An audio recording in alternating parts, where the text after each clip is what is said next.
Anyone who believes in indefinite growth on a physically finite planet is either mad or an economist. We don't want to focus politics on a notion that involves the rejection of principles around which a large majority of our fellow citizens organize their lives. We are not as endlessly manipulable and as predictable as you would think.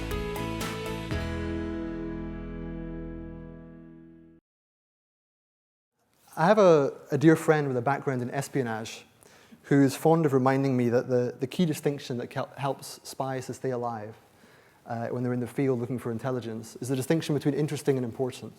So if you get that distinction wrong, you're often dead. And I think the fact that you're all here and the fact that there's such wide interest in this subject means that there's not much doubt that spirituality is interesting. Meaning, aliveness, belonging, becoming, being, delicious concepts that you can sort of feed off all day. But what is a bit hard to understand is why it's important. And that's really my focus tonight. We could spend a lot of time on definitions and clarifying relationship to religion, but I want to home right into why I think it matters and why we should take it seriously. I would start with Mahatma Gandhi's famous statement that we must be the change we want to see in the world. We must be the change we want to see in the world. Right, sounds right, but how is the question. Gandhi's statement strikes a chord because it highlights the forgotten imperative to connect social transformation with personal transformation. And I believe we struggle to make that connection precisely because, unlike Gandhi, we're gradually becoming spiritually illiterate. When it comes to the very practical business of aligning our vision and our values with our daily actions, spiritual experiences, perspectives, and practices are invaluable. Now, when I say spiritual experiences, I mean here experiences that make the world feel viscerally meaningful. For example, moments of aliveness, rapture, and homecoming that, as Guy Claxon puts it, make ordinary experience seem vapid and attenuated by comparison. By spiritual practices, I mean the disciplined and creative activities that support human development, like meditation and yoga, but also, for instance, writing, art, or even running, things we do to strengthen our inner lives. And by spiritual perspectives, I mean the value-rich visions of what it means to be here, that underpin our worldviews and life stances, and contextualize those experiences and practices. This question of perspective is important. It's often where the science-religion debate comes in. What is your worldview? What are your fundamental beliefs? But the debate between science and religion often sounds stale and hollow because it loses sight of practices and experiences which for many are more fundamental to spirituality. Matters of life and death have a powerful humanizing and leveling quality. Witnessed, for instance, in the solidarity and kinship we tend to feel in the aftermath of a terrorist attack or natural disaster. I mention such moments now because they illustrate a useful and generative distinction that I think is at the heart of spirituality. Spirituality for me is about our ground and not our place, and I'll explain what I mean by that. By our ground, I mean the most basic facts of our existence, that we're here at all, that we have this body that somehow breathes, that we exist through and for others, that we're a highly improbable part of a rather mysterious whole, and of course that we will one day die. That for me is our ground. In this context, the psychotherapist Mark Epstein helpfully adds that the spiritual is anything that takes us beyond the personality. The world makes us constantly think of our place, our constructed identities, our fragile reputations, our insatiable desires. And we're certainly not short of information about our place, reminded about it all the time. In 21st century Britain, the average urban adult is exposed to about 3,000 adverts a day. And we find ourselves caught up in what economist Tim Jackson calls the social logic of consumption. We are constantly called upon to reaffirm our attachment to our place. Of course, we need governments and markets, but their qualities depend upon our qualities as citizens and consumers. The neglect of our ground has made public policy pseudo-objective in its emphasis, squeezing out emotion and experience. We document patterns of social isolation rather than empathize with loneliness. And we strain to justify the arts instrumentally, expressing their value in economic terms, while knowing in our hearts that's really not what they're for. So the point is that while spirituality is often charged with escapism, in fact, I think the evasion of the spiritual is the real escapism. This is why spirituality is now a radical stance towards the world, and one I think that we need. It's no longer radical to suggest that it's mad to fetishize economic growth, and it really is quite mad.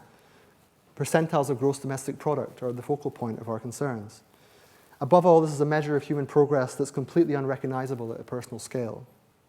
What is somewhat radical, though, is to suggest the reason we're not acting on such concerns with sufficient conviction and timeliness is because we've lost sight of our ground. We have lost sight of the potency of spiritual perspectives, practices, and experiences in bringing the fundamentals of our lives back to our attention.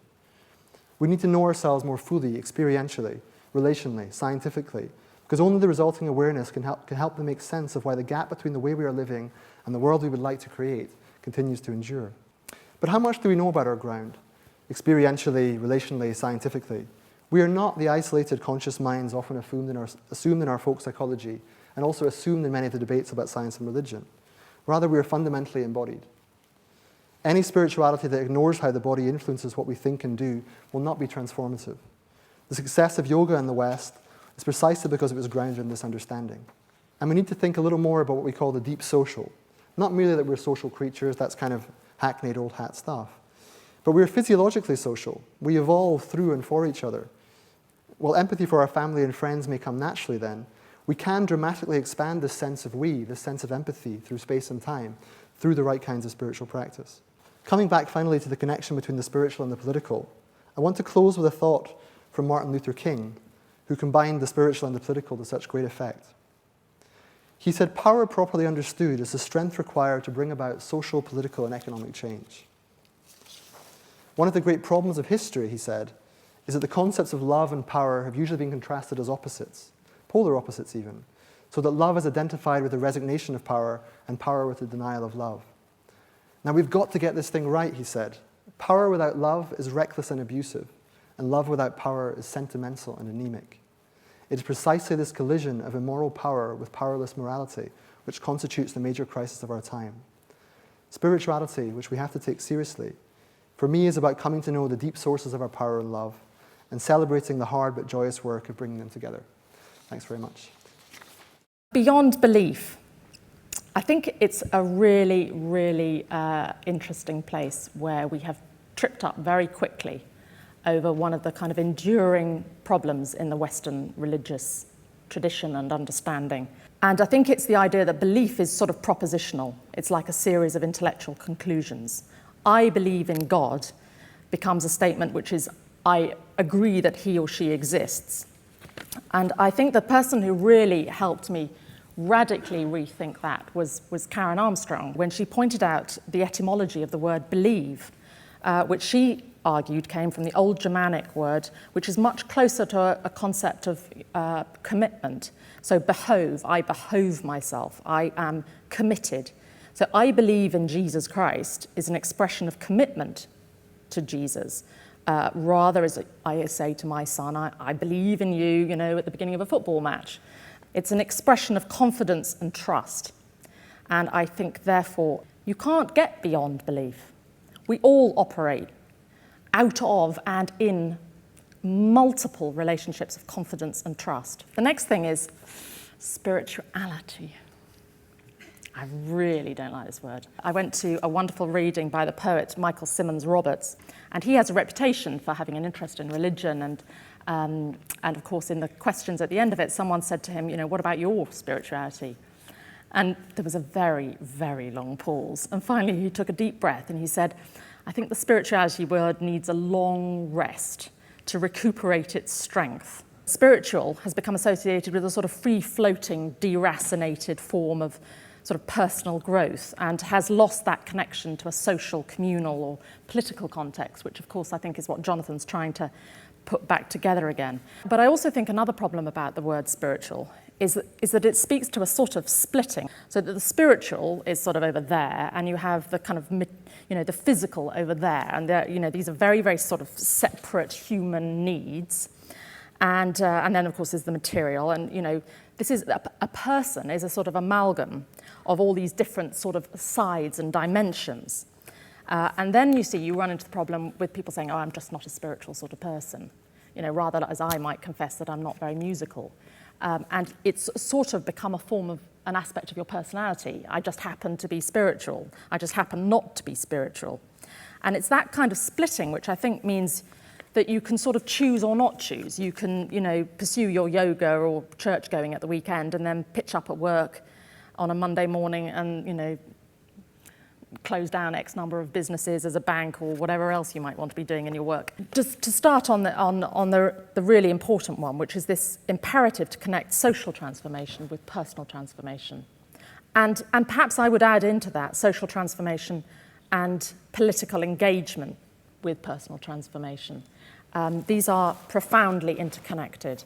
The only thing is that to my surprise, since Jonathan and I talked about this 10 days ago, I've discovered that Gandhi never said that. That's a bumper sticker formulation, which actually Gandhi is much more kind of complex wording and much more nuanced. And Gandhi gets around the problem that a lot of people have with that phrase, be the change you want to see in the world.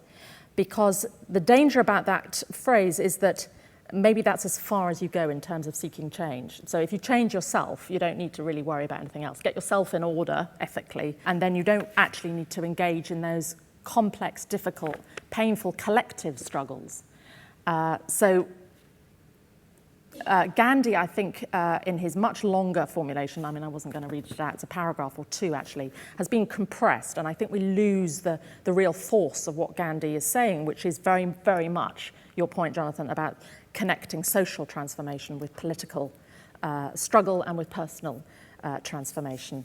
I think that at the heart of a spiritual engagement is the astonishing nature of our lives. We live for 70 or 80 years, if we're lucky, on a planet which is billions of years old. We experience extraordinary things, such as creating new life. We see beauty, we love, we recognize astonishing courage, and equally we recognize appalling brutality, cruelty, wanton greed, and terrible injustice.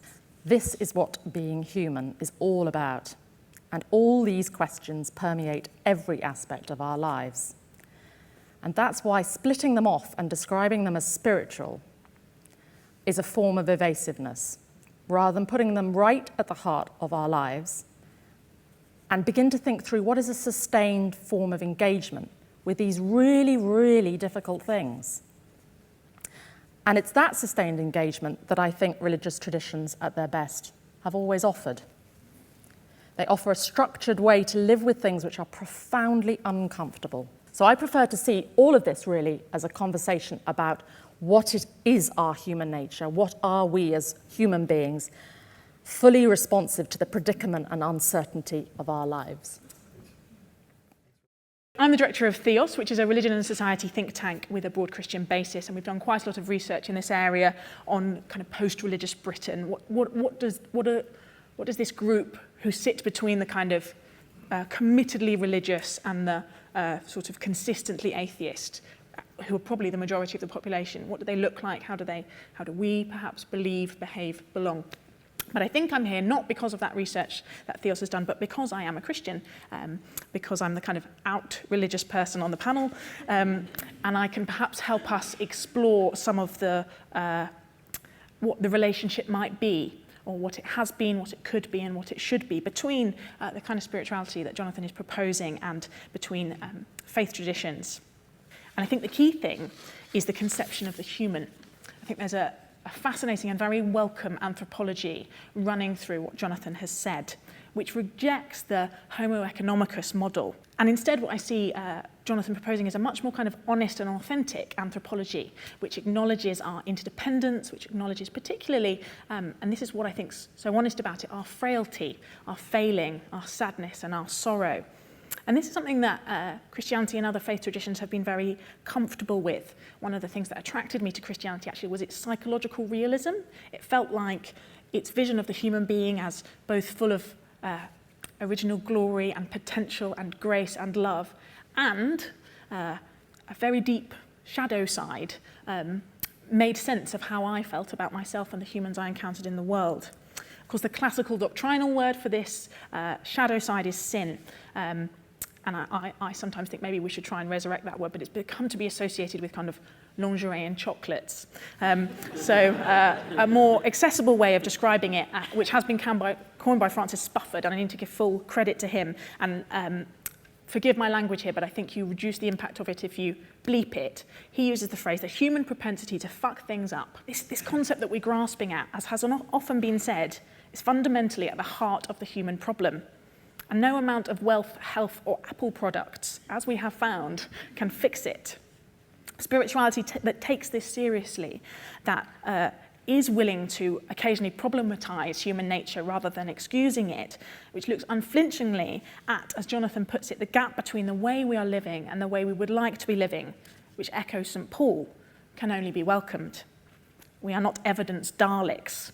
We are not people who demand kind of, where is your evidence? Give me a spreadsheet before every decision we make. Actually, for the vast majority of our lives, we are going on experience, instinct, and emotion. The kind of new atheist science religion debate gives you the impression that you come to your metaphysics by a process of rational argument, and that might be true for a few people like Anthony Flew or C.S. Lewis, but I think for most of us that's just not the case. One final area that might be convergence and might be divergence depending on how it plays out is the fact that this is a spirituality that is seeking to go beyond the personality. Many faith traditions are appealing actually because they delegitimize the self, that they prevent us from being ultimate. As a Christian, the fact that I am not ultimate is painful to my ego, but a very deep relief. What's currently known or seen as spirituality is perhaps unfairly, but I think also sometimes fairly, not even attempting really to move people beyond the ego or beyond the personality, but deeper into themselves. Final point of probable diversion, which is the ground beneath the ground. Jonathan's clearly seeking something to ground this in, but even in his language of what he's describing as the most basic, I would say there will be people who challenge it. He uses words like kind of improbable and mysterious and our interconnectedness. Those aren't actually perhaps as basic, as widely accepted as we might like.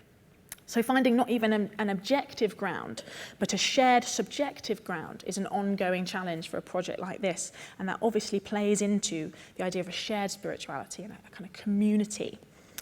Ultimately, the difference between faith traditions like Christianity and spirituality, and there's obviously a huge overlap, and lots of Christians would want to talk about Christian spirituality, and lots of people who wouldn't necessarily call themselves religious might be involved in faith communities, so there's not a kind of binary distinction. But if you had to get to a fundamental difference, it would be the objective transcendent, or in less philosophical terms, God. I feel like I can probably bring up God in this kind of discussion, but even now I feel nervous about it. Christian spirituality, which will often look a lot like the kind of spiritualities that Jonathan is perhaps proposing, is ultimately different because it's focused on something outside of itself. It is grounded in and directed to not just a purpose, but actually a person, and not just a kind of Kantian ethical concept of God, which is a handy philosophical marker, but a relationship, something, at least from a Christian's perspective, objectively beyond ourselves. Faith traditions and Christian communities can come together, agreeing on enough, actually, I think, encountering something similar enough that we can respond to it together. It's very hard to disagree with anything that I've heard, but I'm going to. Why is Madeleine so freaked out by the word spirituality? Why, is Elizabeth sort of practically shaking at the idea of mentioning God? Why does Jonathan feel like he's being brave? What conjuncture are we at? What moment in the history of ideas has got us to this point? There was a time when we could talk about religion and spirituality. If you're in the Middle Ages, it was probably okay. There weren't that many atheists. There were a few, but there were fewer and far between. We then have the Enlightenment, and new values of reason and science and medicine begin to challenge belief in God. And in the 20th century, and I think Adorno and Horkheimer probably spell this out most convincingly, God died in Auschwitz.